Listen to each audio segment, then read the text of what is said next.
안녕하세요. 소설 하다의 두 번째 시간, 벌써 두 번째 시간이 되었습니다. 오늘 같이 한번 얘기해보고 싶은 책은 장진영 작가의 치치새가 사는 숲이라는 소설입니다. 네, 어제 다 읽었고요. 네, 장진영 작가의 소설은 저도 역시 이제 처음 읽어보는데 작년 10월, 그러니까 2023년 10월에 나온 굉장히 따끈따끈한 소설이라고 알고 있습니다. 간략하게 스포나 그런 거 없이 간략하게 얘기를 해드리면은 14살 이제 중학교에 입학한 소녀가 자신을 둘러싼 세상에 대해서 얘기를 하는 소설인데, 그러면 여기서 여러분들이 드는 기본적인 생각이 성장소설이겠구나라는 생각이 먼저 드실 것 같아요. 저도 화자가 14살짜리 소녀네? 뭔가 그런 생각부터 먼저 들더라고요. 읽으면 읽을수록 그 성장소설이라고 생각했던, 그러니까 쉽게 말하면은 청소년 화자로서의 뭔가를 기대하고 읽었던 우리 독자들을 농락한다는 느낌이 들어요. 농락한다는 표현이 맞으려나요? 뒤통수를 때린다? 이거는 성장소설이 아니야. 너희들이 기대하는 성장, 너희들이 기대하는 깨달음, 뭔가 우리가 쉽게 말하면은 그런 계몽적인 것들은 하나도 없어 라고 위약적인 포즈로 얘기를 하는 것 같아요. 그렇다고 해서 이제 굉장히 저는 표지를 보고 좀 잔잔한 어떤 소설이지 않을까라고 생각하긴 했어요. 왜냐면은 약간 연두색의 그런 느낌이라서 읽어보면 느낌이 다르실 거예요. 이해가 가실지는 모르겠는데, 반에서 옛날에 학교 다닐 때 보면은 겉으로 보면 조용해 보이는데 막 주변에 친구들도 얼마 없어. 뭔가 이렇게 수근수근 얘기를 해. 근데 뭔가 가끔 걔네 앞자리에 앉아갖고 귀를 들리면 너무 웃긴 거야, 말이.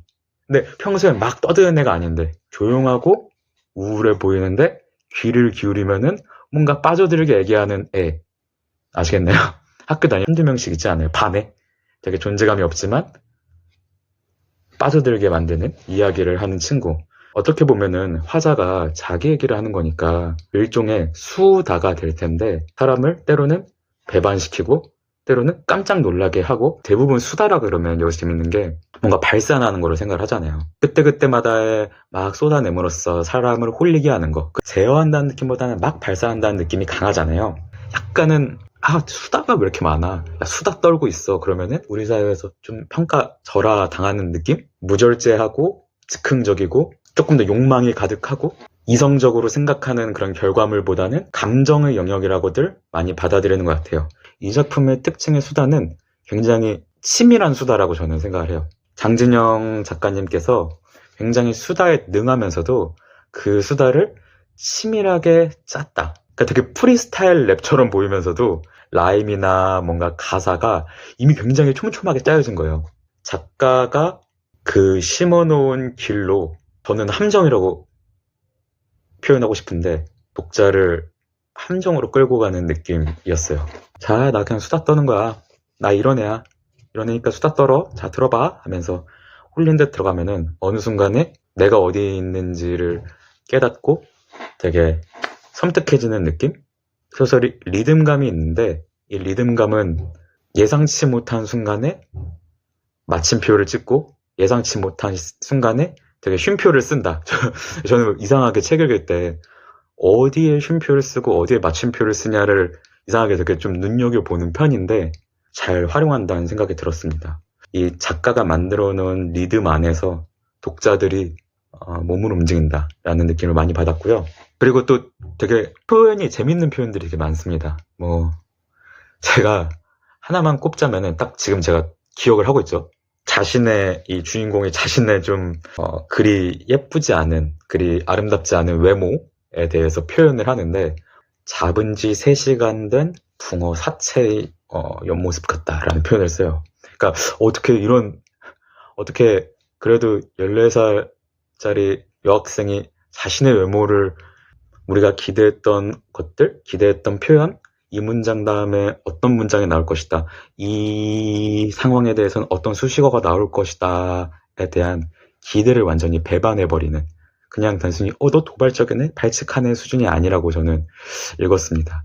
당연히 읽는 재미나 그런 문장과 표현을 보는 재미들도 있을 것 같고, 그것과 더불어서 좀 그냥 소설로서 또 하나의 감명 깊었던 점들은, 우리가 소설을 읽을 때 읽는 것은 흔히 소설은 이야기라 그러잖아요. 소설은 이야기다. 꼭 틀린 말이라고는 할 수는 없겠죠. 근데 저는 그렇게 생각을 하거든요. 소설을 읽을 때 읽는 건 이야기가 아니라 그 이야기를 말하는 누군가의 입이다 라고, 이야기를 실어 나르는 굉장히 객관적인 어떤 그릇으로서 소설이 존재하는 게 아니라 그 이야기를 누가 하는 건가, 어떤 생각으로, 어떤 마음으로, 어떤 의도로, 그것은 분명 작가랑 동일이 아니겠죠. 그 화자의 존재야말로 어떻게 보면 우리가 소설을 볼 때 읽는 것이 아닌가? 이야기를 읽는 것 같은 느낌이거든요. 이야기를 그냥 읽어나간다. 근데 서서히 이 이야기를 말하는 그 입을 가진 어떤 존재에 대해 읽어나갈수록 우리가 생각하는 독서 경험이 커지죠. 또 다른 차원으로 넘어가는 좀 소설이라고 많이 느꼈고요. 저번 시간에 우리 첫 번째에 우다영 작가님 시간에는 안 그랬지만 이번부터 한번 제가 감명 깊게 읽은 문장을 읽어보면 좋지 않을까 싶어서 45페이지에 있는 문장이고 살짝만 발췌독을 해보겠습니다. 미래를 기억하는 게 가능할까? 나는 가능하다는 걸 알았다. 원인이 결과를 빚는 게 아니라 결과가 원인을 반추하게 함으로, 미래가 과거를 구성함으로, 결과가 원인의 앞섬으로 라는 문장인데 소설 전체를 관통하는 문장이기도 하다고 해서 이게 무슨 뜻이에요? 로 궁금하신 분들은 꼭 한번 읽어보셨으면 좋겠고, 이 소설에 이런 표현들이 많이 나와요. 가치 판단이냐 사실 판단이냐. 저는 소설을 읽어가면서 과연 이 화자가 이렇게 말하는 것들이 가치 판단일까? 사실 판단일까? 라는 거. 그러니까 저는 사실은 처음에는 되게 위약적인 포즈로 말하는 화자의 이른바 가치 판단이 아닐까? 아니야. 이건 가치 판단이 아니라 사실 판단 아니야? 그러니까 어떻게 보면은 어디서부터 어디까지가 가치 판단이고 사실 판단일지, 어떻게 보면 그걸 고민하는 게 소설의 역할인 걸지도 모르겠어요. 성장소설의 외피를 쓴 것 같지만 전혀 성장소설과는 거리가 먼 소설을 읽고 싶으시다면, 이야기를 하는 입이 궁금하신 분들이라면은 꼭 한번 읽어보셨으면 좋을 것 같습니다. 네, 그러면은 감사합니다. 다음에 또 뵙겠습니다.